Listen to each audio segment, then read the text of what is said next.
ত্রিভুজ, চতুর্ভুজ, বর্গক্ষেত্র, আয়তক্ষেত্র কিংবা রম্বস এসব তো মানুষের কাছে অনেক পুরনো। এবার এমন অদ্ভুত এক আকৃতি মানুষের সামনে এসেছে যা ধারণার শক্তিকেও চিন্তায় ফেলেছে।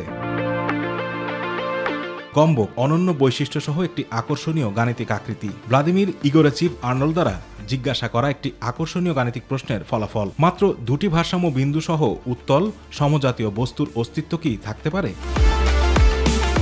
গ্যাম্বক একটি ওয়েবলের মতো। আপনি যখন এটিকে সরান তখন সর্বদা এটি একটি অনুভূমিক পৃষ্ঠে তার আসল খাড়া অবস্থায় ফিরে আসে, তবে এটির কোনো অতিরিক্ত ওজন নেই। গম্বক আকৃতি প্রাকৃতিক জগতে গভীরভাবে সন্নিবেশিত করা। উদাহরণস্বরূপ, নুড়ি ক্ষয়প্রাপ্ত হওয়ার সাথে সাথে তারা তাদের ভারসাম্য বিন্দুর সংখ্যা কমিয়ে দেয় এবং একইভাবে গম্বকের মতো হয়ে যায়।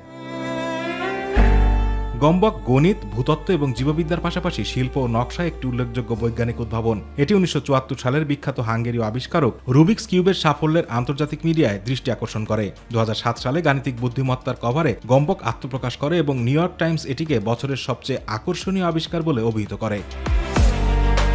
এই আবিষ্কারটি শুধুমাত্র শীর্ষস্থানীয় বিজ্ঞানী, প্রকৌশলী এবং শিল্পীদের অনুপ্রাণিত করেনি, বরং প্রাকৃতিক কিছু উত্তেজনাপূর্ণ রহস্যের উপর আলোকপাত করতেও সাহায্য করেছে।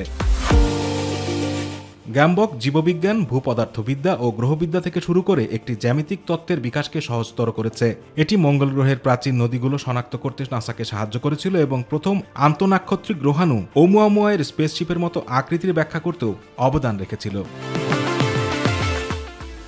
আতিকুর রহমান তিতাস, মাই টিভি।